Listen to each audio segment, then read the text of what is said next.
The morning sun peeked through the large windows of the Golden Cup diner, casting warm shadows across the checkered floor tiles. Mai moved between tables with the kind of grace that made everyone wonder if she was dancing rather than waiting tables. Her long black hair was neatly tied back, and her smile had a way of making even the grumpiest morning customers feel a bit lighter. To the regular customers, she was just the friendly waitress who remembered their usual orders and always had a kind word to share. They saw how she balanced 5 plates at once without breaking a sweat, how she scribbled down orders without looking at her notepad, and how she somehow managed to be everywhere at once during the busy breakfast rush.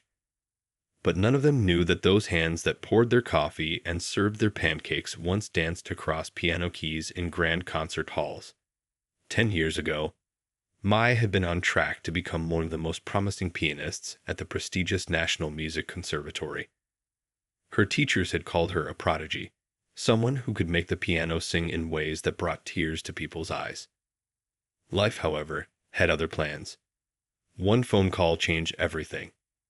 Her father, her biggest supporter, and the one who had worked 2 jobs to pay for her early piano lessons, had fallen seriously ill. Without hesitation, Mai packed up her dreams of concert halls and standing ovations, trading them for order pads and comfortable shoes. The diner became her new stage, though nobody knew it. When she carried plates, her fingers would sometimes move slightly, playing invisible melodies in the air. During quiet moments, she would hum classical pieces under her breath while refilling sugar dispensers. The rhythm of the diner, the sizzle of bacon, the clink of coffee cups, the chatter of customers, became her new symphony. Mr. Wu, the diner's owner, noticed how she moved to an inner beat. He'd catch her tapping her fingers on the counter during slow moments, her eyes distant as if listening to music only she could hear. But he never asked, and she never told. Some stories, she believed, were better left unspoken. In the corner of the diner sat an old upright piano, covered with a faded cloth. Most customers assumed it was just decoration, a relic from the diner's early days when local musicians would play for tips during dinner hours. Nobody had touched it in years, except to dust it occasionally. But sometimes, when everyone was gone and she was alone closing up, Mai would look at it longingly, her fingers itching to feel the smooth keys beneath them. She had built a new life here, one filled with the small joys of making people's days better, even if just through a perfect cup of coffee or a sympathetic ear. The regulars had become like family, the elderly couple who came in every Sunday after church, the young college students who stumbled in for late-night study sessions, and the morning crowd of construction workers who started their day with her special attention to their breakfast orders. Yet beneath her cheerful exterior, the music still lived in her heart, waiting for the right moment to break free. She didn't regret her choice. Her father had recovered and now lived a healthy life, thanks to her support during those critical years. But sometimes, when a classical piece would play on the diner's radio, her soul would stir with memories of what might have been. Little did she know that fate had its own plans, and that this humble diner would soon become the most unexpected concert hall of all. The story of the hidden Maestro was about to unfold, one cup of coffee at a time. It was one of those lazy Tuesday afternoons when time seemed to move like honey dripping from a spoon. The lunch rush had ended, leaving behind a lingering scent of coffee and grilled sandwiches. Maya was wiping down tables when she first heard it, the hesitant, uncertain notes of a piano melody she knew by heart. The sound came from the old piano in the corner, where a young girl in a school uniform sat, her small fingers pressing the keys with determined concentration. The cloth cover had been pushed aside, revealing the worn but still beautiful wooden finish beneath. The girl couldn't have been more than 12, her feet barely reaching the pedals. Mi's hands stopped moving, the cleaning cloth forgotten in her grip. The piece was Chopin's Nocturne in E-flat major, the very same piece she had played at her first major recital when she was just a teenager. The memories flooded back, the spotlight, the rustling of programs, the nervous energy coursing through her body as she stepped onto the stage. The young girl, unaware of her audience, struggled through the difficult passages, Her frustration grew with each mistake, each stumbled note adding to her visible disappointment. Finally, she hit a particularly challenging section and stopped, her shoulders slumping in defeat. "I'll never get it right," the girl mumbled to herself, closing the piano lid with a gentle thud. An older woman, presumably her grandmother, sat at the nearby table with an untouched cup of tea. "Lily," she called softly, "don't give up, dear. Maybe we should head home and try again tomorrow." Something in the grandmother's encouraging tone struck a chord in Me's heart. She remembered her own grandmother, who had passed away before seeing her perform at the conservatory. Without thinking, May approached their table. "Would you like some more tea?" she asked, gesturing to the half-empty cup. Then, glancing at Lily, she added, "That's a beautiful piece you were playing." Lily looked up, surprise replacing the frustration on her face. "You know it." "The nocturne?" "Yes." Mai smiled, refilling the grandmother's cup. "It's like trying to catch butterflies with your fingers, isn't it? All those delicate notes flying around." The girl's eyes widened at the analogy. "That's exactly how it feels. But I keep swishing the butterflies instead of catching them." Mai laughed, a warm, genuine sound that made several regular customers look up and smile. "You know what helped me when I was learning it? I used to imagine each phrase telling a story. Like that opening part. It's like someone taking a deep breath before sharing a secret." For the next few minutes, Mai found herself sharing little tricks she had learned years ago, demonstrating finger positions on the edge of the table as she served nearby customers. Lily absorbed every word, her earlier frustration forgotten in the excitement of learning something new. The grandmother watched this exchange with keen interest, noting how Me's eyes lit up when she talked about music. "You seem to know a lot about piano," she observed quietly. Mai paused, caught between her present reality and past memories. "I used to play," she said simply, but her voice carried a weight that spoke of much more. As the afternoon wore on, more customers drifted in, and May returned to her duties, but something had shifted in the air of the old diner. The piano, no longer just a dusty piece of furniture, had become a bridge between two worlds, the life Mai had left behind and the one she now lived. That evening, after the last customer had left and Mr. Wu had retreated to his office to do the day's accounting, Mai found herself drawn to the piano. She stood before it, her fingers hovering over the keys that Lily had played hours earlier. The diner was quiet except for the gentle hum of the refrigerator and the ticking of the old clock on the wall. She didn't sit down. Not yet.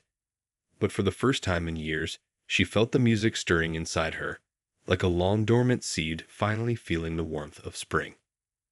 Little did she know that this encounter with Lily would be the first note in a symphony that would change not only her life, but the lives of everyone at the Golden Cup. The clock on the diner wall showed 9:45 p.m. Outside, the street lights cast long shadows through the windows, and the last traces of sunset had faded from the sky. Mai had just finished wiping down the last table, her mind still echoing with memories of the young girl at the piano earlier that day. The diner felt different at night. The usual clatter of dishes and hum of conversations gave way to a peaceful silence, broken only by the soft whirring of the ceiling fans. Even the neon OPN sign had been switched off, leaving the space in a gentle, dreamy glow from the warm overhead lights. As she arranged the salt shakers for the next day's service, her eyes kept drifting to the piano. The cloth cover was still pushed aside from Lily's afternoon practice, revealing the keys that seemed to glow in the dim light. 10 years of dust had been disturbed, leaving clear fingerprints on the black and white surface. Without really meaning to, Mai found herself walking toward it. Her shoes made soft sounds on the checkered floor, each step bringing her closer to the instrument she'd avoided for so long. She touched the smooth wood, running her fingers along its surface, remembering how many similar pianos she had played in her past life. "Just one note," she whispered to herself, just to see if it's still in tune. She sat down, adjusting the height of the worn bench. The familiar position brought back a flood of muscle memories. Back straight, shoulders relaxed, wrists gently curved. Her fingers found their home position on the keys, and before she knew it, the first notes of Bach's Goldberg variations filled the empty diner. The piano was slightly out of tune, but it didn't matter. Her fingers remembered every note, every subtle change in tempo, every delicate trill. The music flowed through her like a river breaking through a dam, years of held-back emotion pouring into each measure. She closed her eyes, letting her hands dance across the keys, each note perfect and precise despite her long absence from playing. Unknown to Mai, Mr. Wu had emerged from his office, drawn by the unexpected sound. He stood in the doorway, his reading glasses still perched on his nose, account books forgotten in his hands. In all the years he'd known her, he'd never imagined that his reliable waitress could create such beauty. The music transformed the humble diner. The fluorescent lights seemed to soften, the worn booths became concert hall seats, and the everyday space turned into something magical. Mr. Wu found himself holding his breath, afraid that any movement might break the spell. As Mai played, memories flitted back, not just of concert halls and competitions, but of quiet evenings practicing at home, of her father's proud smile as he listened from the kitchen while cooking dinner, of her grandmother's gentle hands guiding her fingers across the keys when she was just starting to learn. The final notes hung in the air like stars, shimmering and delicate. For a moment, neither Mai nor Mr. Wu moved, both caught in the afterglow of the music. Then, the spell was broken by the sound of paper hitting the floor. Mr. Wu had dropped his account books. Mai spun around, her face flushing red as she realized she wasn't alone. Mr. Wu, I'm so sorry. I shouldn't have. But Mr. Wu was already shaking his head, his eyes bright with unshed tears. All this time, he said softly, all this time you've been here, and we never knew. Why didn't you tell us? Mai looked down at her hands, now resting quietly in her lap. It was from another life, she said simply. I didn't think it mattered anymore. Mr. Wu walked over to the piano, his steps slow and deliberate. He placed a gentle hand on her shoulder. Music like that always matters, he said. Always. Then he smiled, a warm, fatherly smile that reminded her of her own dad. You know, that old piano has been sitting here gathering dust for years. Maybe it's time it had someone to play it properly. That night, as Mai locked up the diner, something had changed. The weight of her secret had lifted, replaced by a different kind of pressure, the kind that comes with possibilities. She looked back at the piano one last time before turning out the lights, knowing that tomorrow would bring something new, something both exciting and terrifying. The hidden Maestro had finally begun to emerge, one note at a time. News travels fast in small towns, and the story of the waitress who played like an angel spread like wildfire. It started with Mr. Wu telling his wife, who told her friend at the flower shop, who mentioned it to her customers, and soon the whole neighborhood was buzzing with curiosity. At first, Mai didn't notice anything different. But then the regular customers began lingering longer after their meals, especially in the evenings. The elderly couple who always came for early dinner started requesting the table nearest to the piano. College students with laptops would camp out in the corner booths, nursing cold coffees well past their usual departure times. One evening, as Mai cleared tables after the dinner rush, an old man with silver hair and kind eyes sat at the counter. He ordered a slice of apple pie and waited patiently, watching her work. His name was Professor Chen, though he retired from teaching music at the local university years ago. I heard you play Bach, he said quietly when she brought his pie.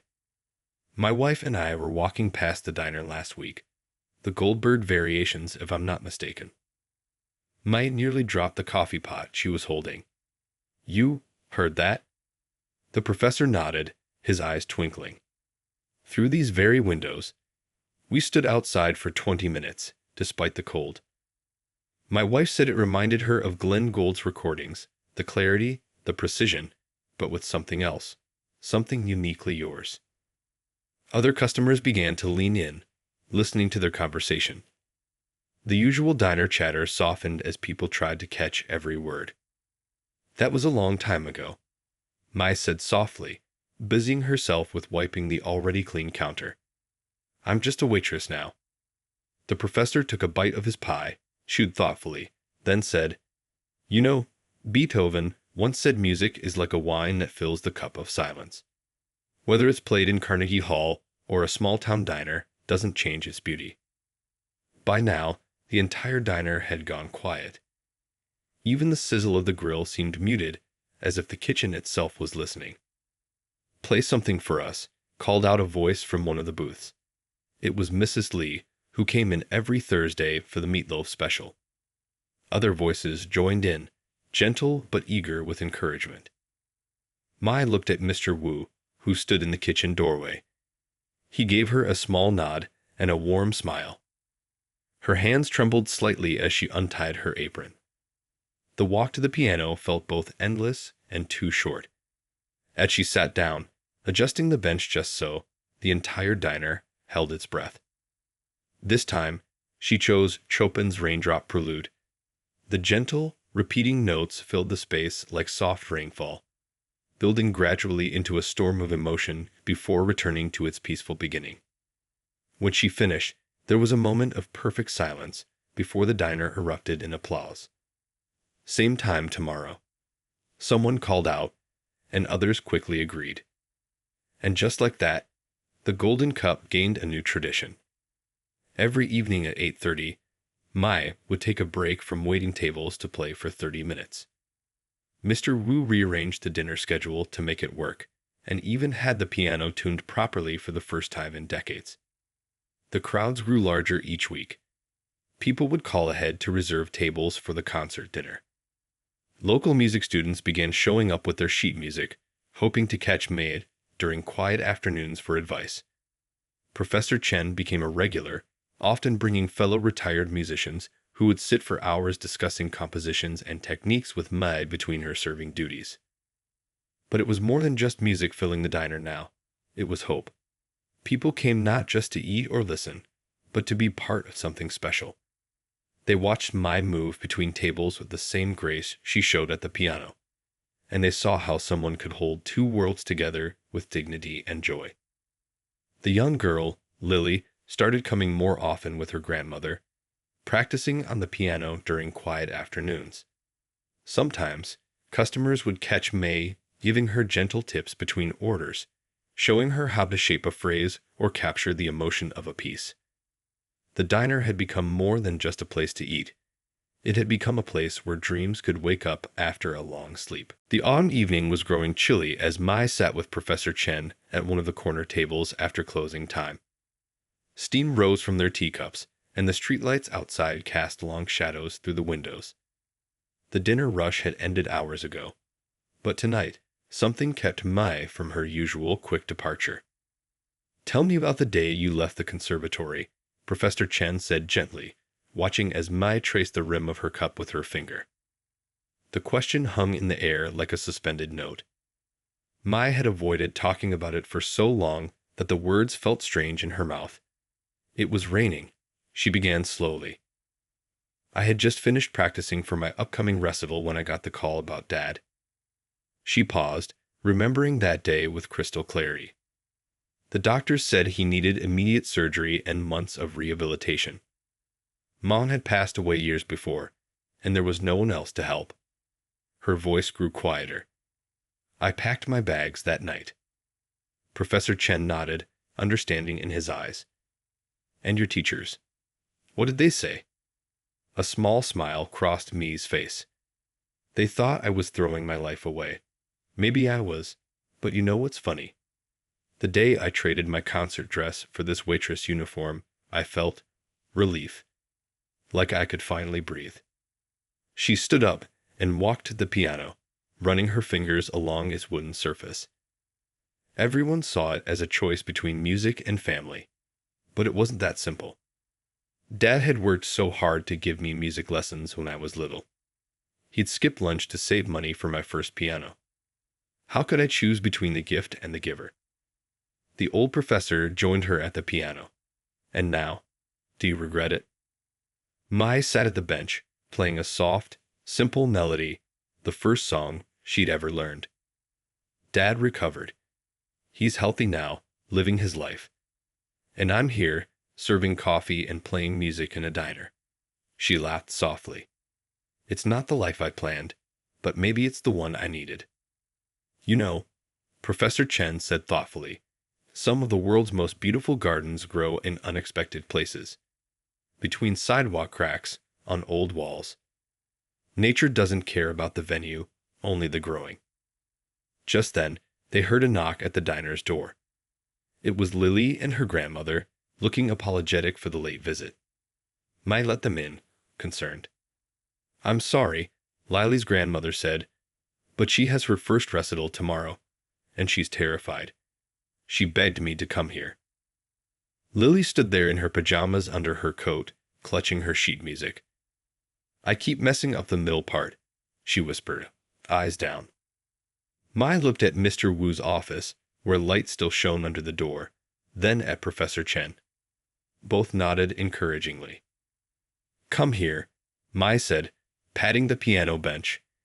As Lily sat down, Mai pulled up a chair beside her. You know, my first recital was a disaster. I was so nervous, I played the first page twice. Lily's eyes widened. Really? But you're so good. Being good doesn't mean being perfect, Mai said, remembering her own teacher's words from long ago. It means finding the beauty even in the mistakes. For the next hour, they worked on the piece together. Professor Chen offered suggestions, and even Lily's grandmother hummed along. The diner, usually silent at this hour, filled with music and laughter. As she watched Lily's confidence grow with each practice run, Mai felt something shift inside her. The guilt she'd carried for 10 years began to lift. Maybe leaving the conservatory hadn't been an end, but a beginning. Here, in this humble diner, she wasn't just playing music. She was passing it on, just as her father had done for her. When Lily finally mastered the troublesome section, her face glowing with pride, Mai caught her reflection in the window. She saw not the concert pianist she might have been, but the person she'd become. Someone who could flip pancakes in the morning and play Chopin in the evening. Someone who could help a young girl find her music while serving her grandmother the perfect cup of tea. And somehow, that felt exactly right. The golden cup was changing, little by little. Mr. Wu had installed warm spotlight fixtures above the piano, casting a gentle glow that made the old instrument look like it belonged in a concert hall. The formerly dusty corner had become the heart of the diner, with tables arranged in a gentle curve around it. One quiet afternoon, as Mai wiped down tables, she found herself humming a melody she'd never heard before. It wasn't Chopin or Bach or any of the classical pieces she'd grown up playing. This tune was different. It had the rhythm of coffee cups clinking against saucers, the sound of quiet conversations, and the gentle sizzle of the grill. She rushed to the piano, still wearing her apron, and began to play what she heard in her head.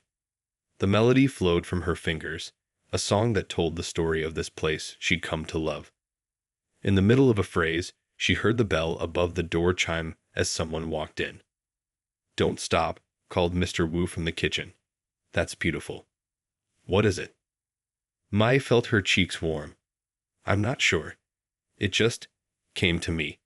It's like the diner turned into music. The customer who had just entered, a young art teacher from the local high school, sat at the counter, listening intently. It sounds like morning sunshine through these windows, she said, smiling. And coffee. Definitely coffee. Over the next few weeks, Mai began composing more pieces. She wrote one inspired by the elderly couple who always shared a slice of pie, their forks moving in perfect harmony after 50 years of marriage. Another piece captured the energy of the lunch rush, with its controlled chaos and sudden moments of peace.